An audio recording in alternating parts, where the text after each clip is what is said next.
Hey everyone, and welcome back to Come On a Minute. I am your host, Dominique Harris, and this is episode 10. I can't even believe it. As always, I have a special guest with me, and I have Maggie with me today again. Hello. And today we're going to talk about something a little bit more serious because it's just been popping up in the news a lot, and I would just like to share some opinions on it. And so we're going to talk about social media and police brutality. I feel like there's just a lot to say. Yeah. So I'm a criminal justice major, which is important to point out because I learned about this literally in every single class. Especially now, I have a bunch of classes where I write a bunch of papers, 10, 12-page papers, researching stuff like this and specific cases, going into detail. And you'd be stupid if you think this isn't an issue right now. Because you can't be blind to it. It happens every day. You hear a new story every day. Right. Just innocent lives being lost. And also, another important thing to point out is the effect that social media has on all of it too. This has been an issue since police existed. Right. Since before they were even called police, and social media being a factor in it, it affects so many cases now. People get things on video. It can also affect a judgment ruling. You have no clue.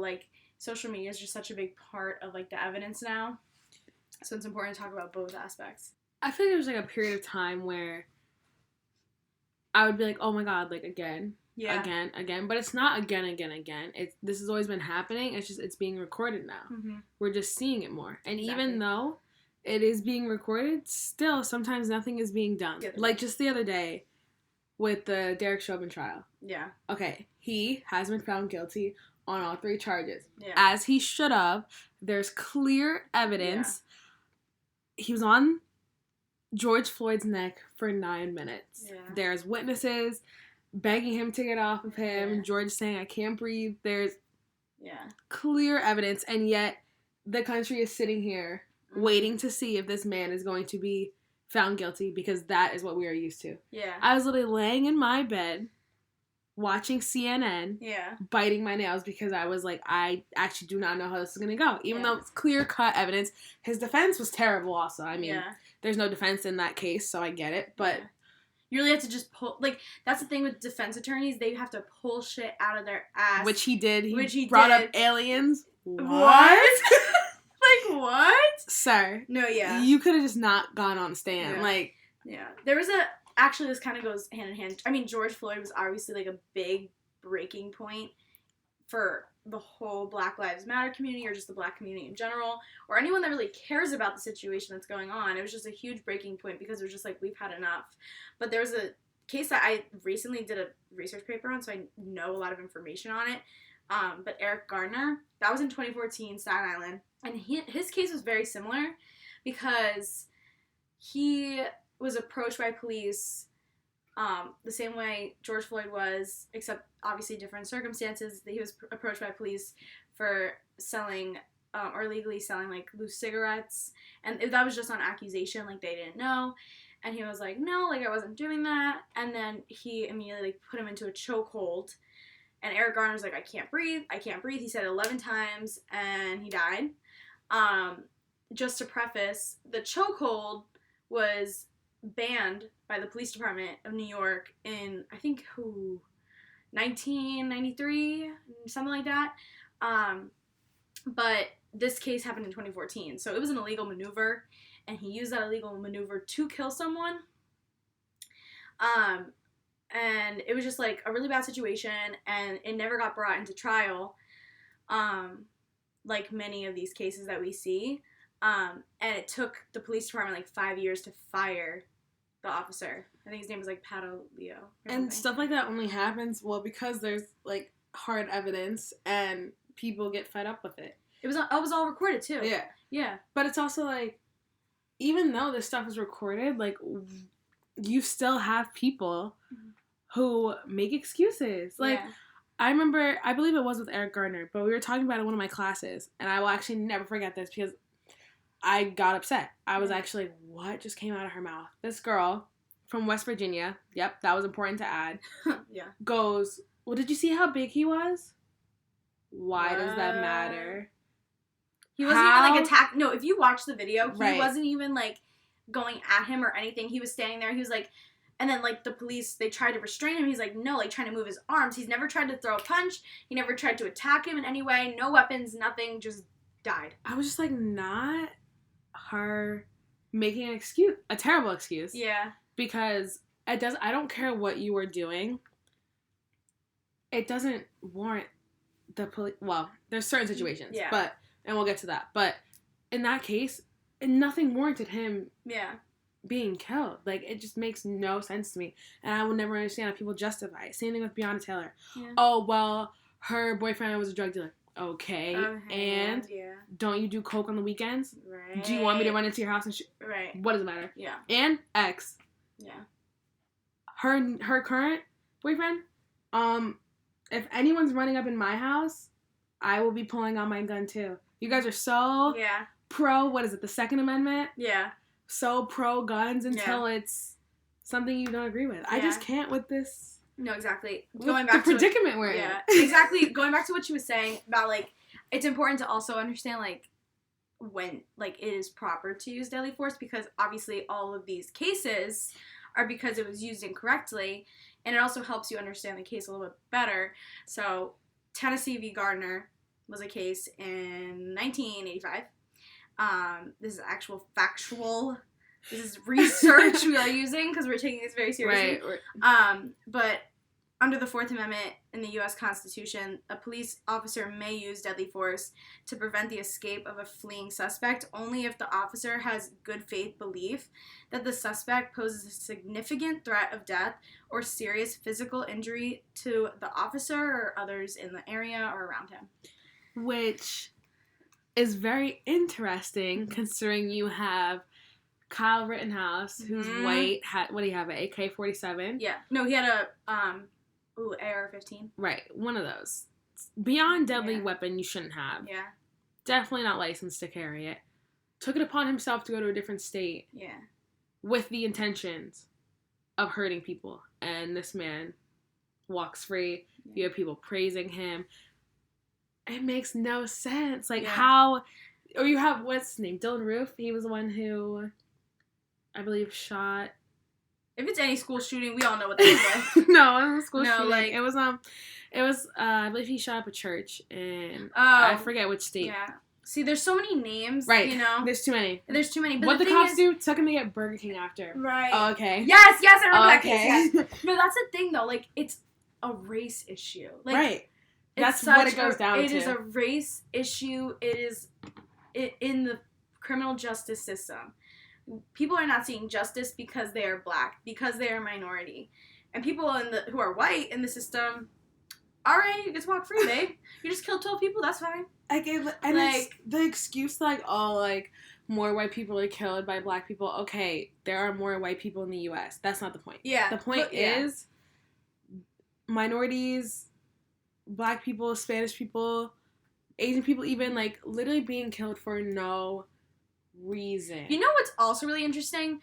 Going off that statistic that white people make up, like, the majority of the United States, black people make up, like, such a small majority. I think it's, like, 13% of the United States, and they make up 50% of the prison systems in the United States. That is crazy. Like, if we were actually doing the justice system correctly and we looked at the statistics, it should be, like, equal. Like, there should be the same amount of, like, white people in prisons as white people in America, because that's what makes sense. Right. You know? And systemically, we've had issues with the police and minorities, specifically black people, and they make up the majority of the police system. Also, not only for just, like, or not police system, prison system, and that's mostly for a lot of, like drug offenses, which is another stupid thing. Right. Because Kyle just randomly, not like I'm using a random name, like, you know, Kyle, Brad, Chad, they're going on the street, they're selling, like, an eighth to some random dude. Right.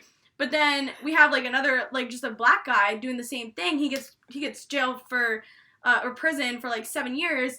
Kyle, Chad, Brad, they walk free. Right. It makes no sense. And it's like, it's such a clear apparent issue, and we all see it, we all realize it. Yeah. But it's like absolutely nothing is being done about it. That's another thing, though. I think the Chauvin case, is that how you pronounce his name? Right? Chauvin? No, I don't really care. I really don't know. we all know who we're talking about. But I don't really care about the man. I think that case was the turning point for the system. I think from this point forward, like, we're gonna see a lot more change and we're gonna see a lot more reform. Is it gonna be instant? No. See, for me, I don't know, because he's found guilty, but we're still waiting for sentencing. And how long will he actually serve? Like, how long will he actually be? Well, there are minimum sentencing for certain things. Actually, yeah, that's true. So, like, that's true. I think for second degree, it's like 10 to 15. Please don't quote me on that. Because he got second degree, third degree, and he got second degree manslaughter. He should be in there a long time, but will he actually serve? And are they going to throw him in a nice part? Yeah. Are they going to throw him in a good prison because he's a cop? Yeah. And as soon as he walks in there, what's going to happen? Yeah. He's probably going to get shanked, right? Right. So, we'll see what happens with this. I'm still trying to find this Nancy Pelosi thing because it was ridiculous what this woman said. And I think it also just goes to show, like, what and how these people... Okay, I can't find it, so don't quote me on this. But she had said something about how, like, George Floyd was kind of, like, a hero because now this is the first step to change. But it was just very tone-deaf, blunt. Like, he's not a hero. He should be alive today. He should be alive, yeah.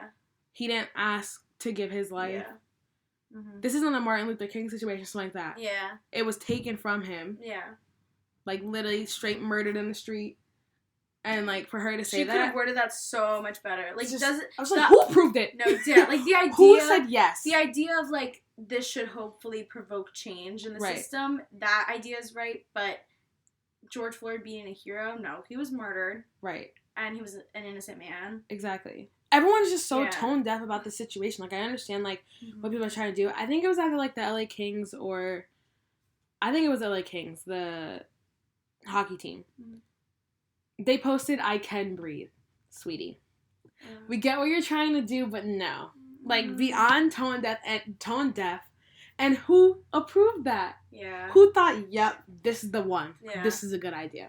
That's so bad. And, like, as if the black community hasn't had enough, I think this week, or between this week and last week, there's literally been a shooting, like, every day. Yeah. Yeah. Literally a shooting every day. On the day that the verdict was read for Derek Chauvin, 16-year-old Ma'Khia Bryant, she was killed by police because she had a knife in her hand, and she was seen charging at two girls. And from what I read, apparently the girls had come to her house to jump her. So, I mean, self-defense in a way, but, like, regardless, there was no reason for her to die. Yeah. First off, she had a knife. Yeah. Okay? And you're telling me not one police officer could get her under control? You have no training for that? Mm-hmm. Like, it's just, like, it goes back to, like, just, there should be, the amount of times I've written this in papers, and you should just look at some of the work I've done. But I think there needs to be certain specific things when it comes to, like, selection of police officers that need to be changed. There needs to be better de-escalation training. Like, that needs to be, like, a week-long program. Do we even have... No, it needs to be, like, a month-long. No, like, well, in the process... Well, actually, it is a... It's... Yes, sorry. Not a 90-day process. It's a 9-month process for police officers. Well, that's in New Jersey, I'm pretty sure. Well, their whole process needs to be extended to, like, 4 years. Exactly. You should go to college for it. Now they're requiring... Most places are requiring you to have a degree, like a bachelor's degree in something, instead of just, like, you know, applying. You also have to take, like, the civil service exam if you want to do it and all that stuff, but it's a lot of, like, physical training, and they, like, in the beginning of the system, like, they didn't really think how much of a negative effect this could have on the communities. So, like, now they're trying to bring in, like, the community-based policing, where it's, like, you work with the community, like, you create these good community relations, and, like, all this stuff. And it also goes back on the idea, like, a lot of people say, like, all cops are bad, and I truly believe there are bad cops, but I think it... Oh, thank you.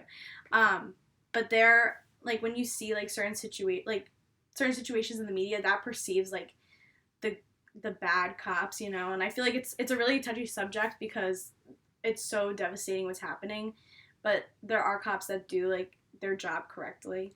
I have like such mixed reviews. Oh my god, because I have friends that are cops. I have like male partners I'm interested in that are like police officers. So I'm like, I know obviously that they're not all bad, but at the same time, it's the system that you joined, and it's just because it's like, I mean, I get it. You want to be the cop that changes it. You want to be the good cop. You want to show that there's better people out there. There's better people out there, and people do it for the right reasons. And you can provoke change, Right.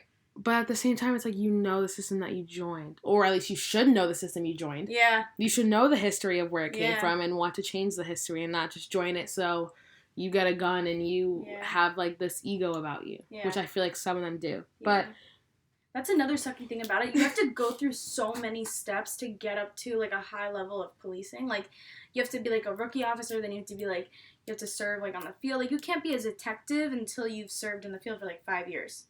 Like, you know, it's, like, stuff like that. And then from there you go, like, I don't know, like, chief, lieutenant. I don't even know I used to know the order. That was, like, freshman year of college. It's out the window because I don't want to be a cop. But then it's like, okay, you get up to that high rank. And then, as we see in the Dante Wright case, you don't know your gun from your taser. That was terrifying. That was so bad. She was a cop for like 25 years, 25 right? Years. How do you not know the difference? She was training. Yeah. She was training another officer that day. So that's so bad. First off, when you watch the video, she kind of put the other officer in a position to be hurt as well. Because where the other officer was standing, it was like there, right? Right. Yeah. And she's like, I'm going to tase you. I'm going to tase you. And has her gun out. I don't know if you guys have ever shot a gun. I've shot a gun before. I've shot a gun. That thing is heavy, first off. Yeah. It takes, I forgot how many pounds of pressure to even pull the trigger. Yeah. And it feels different than a taser. Also, it's a different color, too. It's a whole different color. Yeah. I think she knew what she was doing. That is my personal thoughts. I think I've only seen the section of the video where she's like, I shot him. Yeah. So, I feel like I have two inclinations. Okay, yeah. My first inclination is she knew exactly what she was doing. She knew she was being recorded. Yeah. So she's like, if I say I tased him, I shot him, it'll sound like a mistake. Yeah. My second thing was, it really was a mistake. Yeah. Why are you a police officer? I understand we all get scared. We all have fear. Yeah. We all have quick reaction instincts. But as a police officer, I feel like you should be able to suppress that a little bit better. Yeah. And be able to think in situations. You know that your gun is on your right side. Yeah. And your taser's on the left. Even I know that. Yeah, it's just like, especially if you've been an officer for that long. But another thing, too, is, like, not all officers, like, use their guns. Like, we see in the media, obviously, like, more than a handful of officers using guns. But the majority of them may only grab for their, they would grab for their gun multiple times to, like, suppress a situation, but only shoot, like, twice. Like, a lot of my teachers are, police officers, like adjunct professors, so they like talk about that, and that was like a big conversation topic in one of my classes. He's like, I've been a police officer, or I was a police officer for like 50 years or whatever, and I never shot my gun. Like, it's just like, what?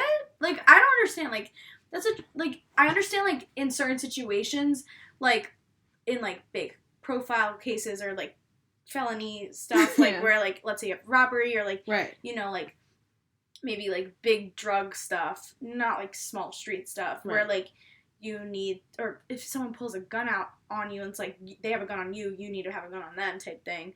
Like, you need to protect your life. That's where a situation where you need to, like, deadly force can be used. But, like, it's just, like, using your gun to, like, that's an idea I also can't really wrap my head around. Like, I understand, like, you're trying to scare them to back off, but, like, in the media, most of the time, they do it. They just grab it. They just do it. And I just don't understand why, like, they're so comfortable just having, like, their hands on it. Like, I saw this one video, and this girl, the police had the street blocked off. We could still walk on the sidewalk. Because, you know, public sidewalk. Yeah. And this girl was walking back and forth.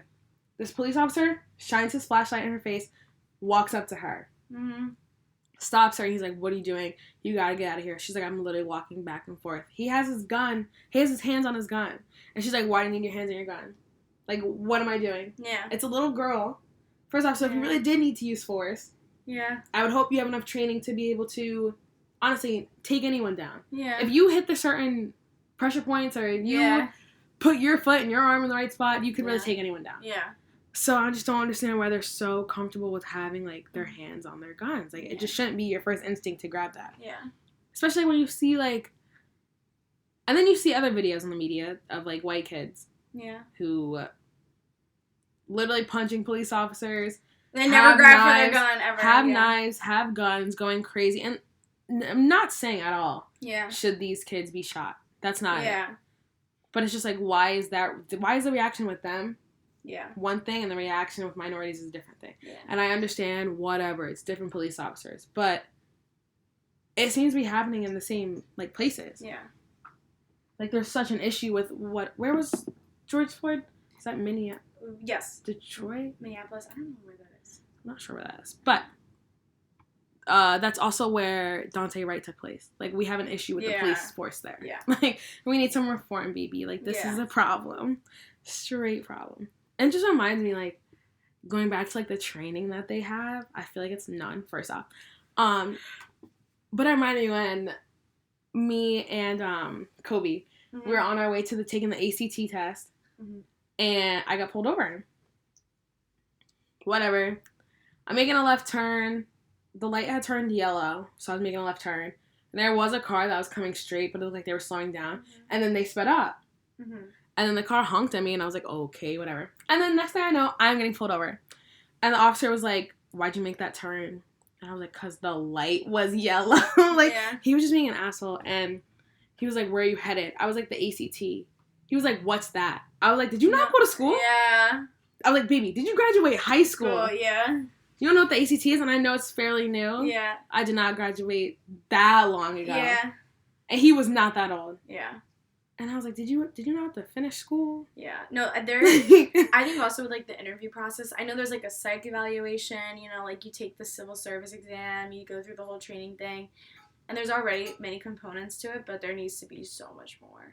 Like, I'm talking, like, there needs to be, like, group-on-group interviews, like, personal interviews with, like, people throughout that entire department, maybe even someone from, like, a federal department, state department, you know, like, getting all the insight, because it's, like, the people who, if you're going to give someone a gun to use for their profession, and they can have life in their hands. Right, literally. You should take that very seriously. And I don't know when police officers were deemed the executor, because that is not their job. Yeah. That's not what they're supposed to be doing. You don't get to decide if someone dies. Yeah, exactly. And, like, this is another thing I just thought of, but, like, doctors, they go to school for, like, who knows how long. Right. And life's in their hands. Right. Think about that, too. Obviously, different professions, but police only get trained in the academy for 9 months. It's not even a year. And I was actually talking to one of my friends, who's a police officer, and he was like, obviously they all have, like, this little police officer mentality, but he was like, I have to be, like, really careful with what I do, because now everything's recorded, and he was like, I feel like I can't make mistakes. And I was like, listen, everyone is allowed to make mistakes. We are all human. Yeah. Doctors make mistakes, firefighters make mistakes, police officers make mistakes. You're allowed to make mistakes, but at the same time, in those professions that I just mentioned, your mistake count is limited. No, you get, like, one. No, you get one, and then your license gets taken away. Right. Like, literally. You could, like, pull over, like, not the wrong person. You could, like, pull someone over, small mistake like that, whatever, but taking someone's life is not a mistake to me. Yeah. You know what you're doing. Yeah.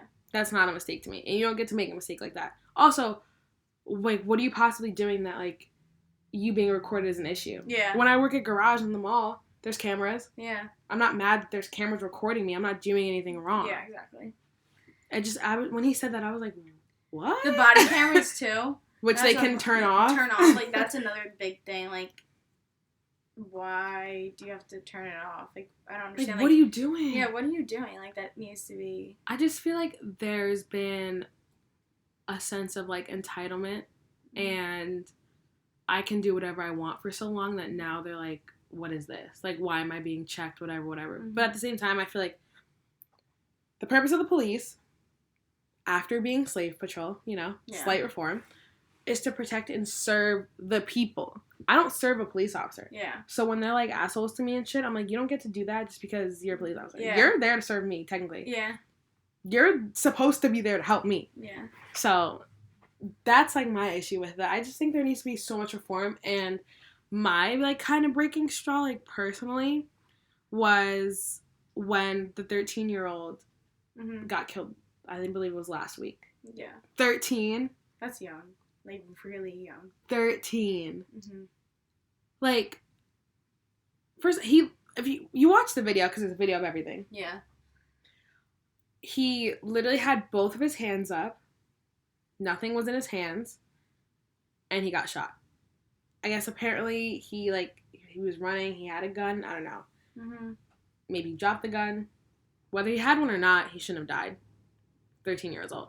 Yeah. But in the moment, in the video, before he was shot, his hands were up. So. Yeah. Especially with juveniles. Like, here's the thing for me. Like, it took me a while to figure out what I wanted to do in life. Freshman year, there was a point in my life where I was like, I'll be a cop. That was before I realized a lot of things in my life with the police system when you actually start learning about it. But I ended up working with juveniles and, like, helping them get back on track, because if you listen to anything I've said on any podcast, you know I've had some messed up things happen to me in my life, and I've made some stupid choices.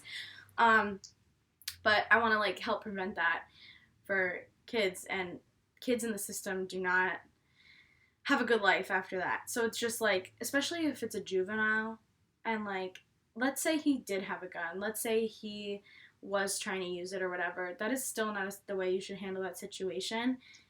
He's a kid. Like there was run up to him and tackle him. Like, no, he's exactly, a 13-year-old like, boy. He's small. Like, you know, like, you don't have to immediately use your gun. This was not a Tampa Buccaneers running back. Unless though, like, it is like you still like the use of deadly force. Like, it is a big thing to like go back to. And there are certain situations, but like.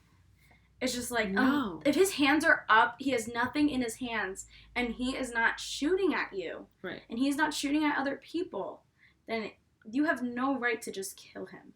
Like, you're that scared for your life, I understand, but at the same time, like, what? I just can't wrap my mind around it. Like a 13-year-old boy. That is so sad. Life just getting started for him. And either way, so say an officer does come in to the position where they do have to use force.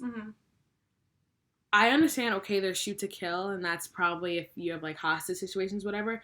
But what about, like, you know, shooting someone in the foot or in the shoulder or in the arm? Like, it just seems like these are all so excessive force. Like, why are 4 rounds of shots being fired? Not only that, you can hear stories of people shooting, like, 27, 47 rounds. Right. At one person. Why? Who didn't have a gun in their hand.